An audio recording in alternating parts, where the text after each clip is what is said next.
OPEC Plus Group will launch annual independent audits of members' oil production capacity beginning 2026 with results to guide 2027 output quotas, a move aimed at aligning quotas with actual capabilities and boosting market credibility. Seun Dania, energy consultant, joins me now. And good morning. It's great to have you in. I hope you're not muted, but hopefully we can dive in with the conversation, especially beginning with which countries, beyond the 19 slated for audit by Degoila and McNaughton, which countries might also be audited in future cycles? We have total 19 countries out of 22. The only ones that are exempted are Russia, Venezuela, and Iran. That's because, they have some sanctions, but all other countries. And, you see that the OPEC Plus is trying to move towards an independent assessment once all the sanctions are eased for all these other countries. So what they are trying to do now is to install internal discipline. And definitely Nigeria is one of those countries that will be audited by Degoila and McNaughton. And I think it would be interesting to get looking at Nigeria's performance when it comes to output this year in light of the quotas. What are your thoughts? Where do you stand, and where do you see OPEC making adjustments? So what OPEC is doing now is standardizing it, because usually when they release these quotas, different countries come up to contest them. So now they are working with a system that the key metric is your maximum sustainable capacity. So it's not really about, I can optimize my oil wells today and then produce so much, and then tomorrow we have another issue. So for Nigeria, the challenges we have are not that we have the reserves, but we have challenges across, pipeline vandalism, operational disruptions here and there. So what's that key metric? Maximum sustainable capacity. So how much can Nigeria actually produce sustainably throughout the year? So yes, we can optimize in maybe like a 90-day window, but we need to ensure that those productions are sustained throughout the year. And that is what now informs what the quota will be for every country. So for Nigeria, I think we need to just work on those things. We have the oil, we have the capacity to improve, but we need to put in a lot of investments towards security and optimizing our pipelines. So it's consistency from what you're saying. And just to get more insight on this whole audit process, do you see it triggering immediate quota adjustments? Will there be a grace period for members to adapt? How does it pan out? Yes, there's a grace period. So the audits will be conducted in 2026. And then the quota will only start in 2027. So there's a period for 1 year where, everyone can improve on their performances. And, Nigeria, as it were, the NNPCL, all the JV partners and independent producers, this is time for them to stabilize their production. And for the country, we need to reduce our losses from thefts and bring in incremental volumes to ongoing projects. I know recently some new oil blocks were assigned. Everybody needs to, put all hands on deck, see what we can optimize, and then we'll be able to get an official quota that will be beneficial to Nigeria. And hopefully that pump and dump policy is well implemented, especially with with what's happened in the past couple of months. You mentioned members being able to dispute the audit outcome. So what happens when a member country perhaps disputes that audit outcome? Is there an appeal review mechanism? How does this work? Yes, there's a diplomatical and technical review channel that are already inside OPEC Plus, as it were. And, if Nigeria feels or any country feels that the audit does not reflect their projects, if they have expansions or, they have different things, they'll bring it forward through the technical review process. And, it's not a legal fight, it's technical negotiation, backed by data and project milestones. So we have to, all those countries need to, it's no longer a proclamation to say, well, this is what we want to produce. Now you have to bring up all the technical data to show how you are going to produce it.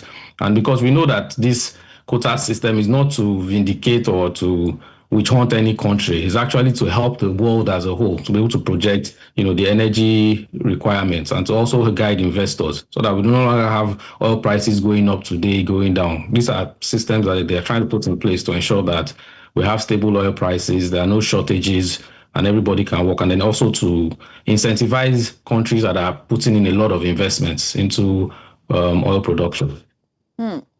And I mean, you mentioned earlier that Russia, Iran, and Venezuela, they are exempt from this whole process. Is that right? Or is there any Not way that their 100%. capacity They will be just will measured? not be audited by those US firms. So instead, Russia and Venezuela will get an Indian auditor, right? And then Iran will be assessed based on their actual short-term production.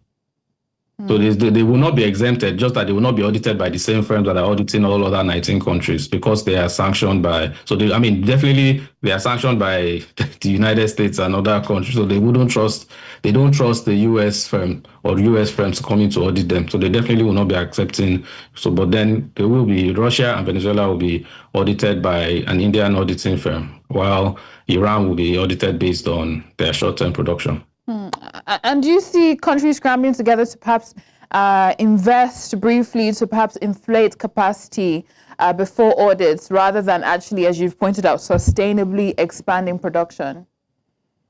They can try, but the key metric is sustainable capacity. So only what can be sustained all year long, all year round will count. So for Nigeria, it's a challenge and also an opportunity. We can't game the system with short-term spikes. If we just do one quick increase in well production and have big numbers. But if we fix theft, we invest in all our pipelines, evacuation routes, and accelerate the key fields that are heavy producers that have big reserves, those improvements will show in the long term. And the incentives are around Nigeria actually putting in long-term reforms in the oil industry to ensure stability, security, and we also need to make sure that there's continuous investment to keep these numbers up. And as you have pointed out, the US firms conducting the audits on, I believe, the 19 other countries, DeGoyla and McNaughton. You've also mentioned why Russia and Venezuela will not be audited by those firms. But you're talking about safeguards to ensure independence and impartiality of the auditing firms, especially looking at, the US is playing the global politics and everything right now. How can we ensure that those safeguards are in place to ensure whatever comes out of this audit, there's no partiality, it's independent, it can be trusted? The firms, the DeGoyla and McNaughton, they are globally respected firms. They've audited, the whole of Saudi Aramco and major oil companies around, in the Middle East. Their credibility is what counts for them. So I don't think there's any incentive for them to cook numbers for anyone. And of course, OPEC Plus itself will cross-check all the multiple data sources. There's satellite monitoring. They have ways to monitor export flows. And then, of course, there are a lot of independent reporting agencies. And of course, as we already mentioned, the countries can debate. They can contest the reports that are given. So if you see Nigeria now, we can view this. It's not like nobody's going to try to shortchange any country, but it's a quality control mechanism that will definitely strengthen our own position. If every country genuinely improves their capacity, they will be able to show the technical data. Those firms have what it is for every country. Every country wants to be able to produce as much as possible because that is revenue for them. Now, there are some who are producing more than others, and there are some who would like to produce, but we have challenges like Nigeria and maybe some other African countries. But it does not stop the fact that even if you are given if you are given the highest quota and you are not able to fulfill that quota, it does not mean anything to you. Interesting. It's interesting to see how this all plays out. And just to be sure, are the results, published publicly, or it's just confidential to member states? No, the details of the actual reports would always remain confidential, but the quotas will be made public as they always are.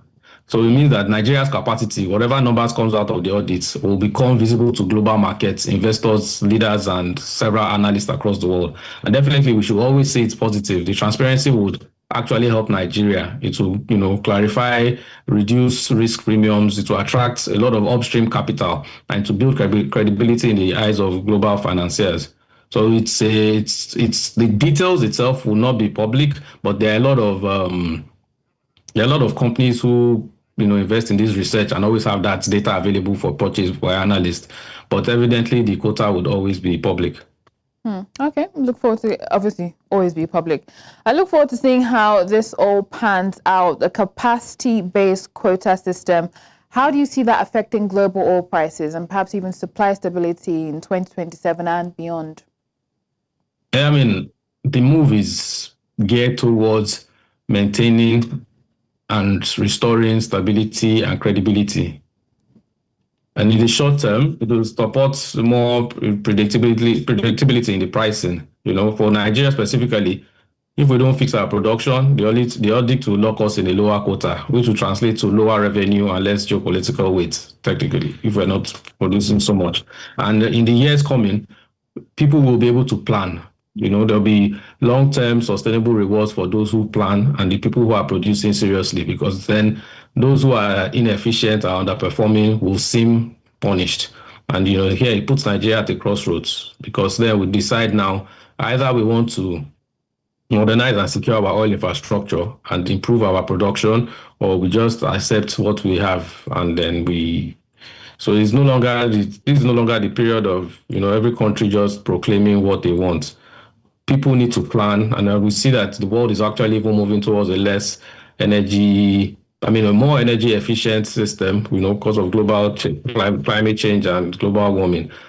The need for oil and all these things are reducing. So the world has to actually know where it is coming from so that they can position things properly. So yeah, I think it will affect oil prices. It will not go down, but it will be stable, and we will not be seeing spikes due to. Definitely there will be some force majeure, which unforeseen circumstances that would affect oil prices. But if we fix, as in the Nigerian context, if we actually fix our challenges, we're able to have, because Nigeria has a lot of oil reserves that we are still sitting on, and we can definitely explore and produce. Yeah, potential. It'd be interesting to see how we actually turn that into, output and capabilities. But thank you so much for your perspective on the show today. Seun Dania, energy consultant. Thank you. Thank you very much for having me. Have a great day. You too.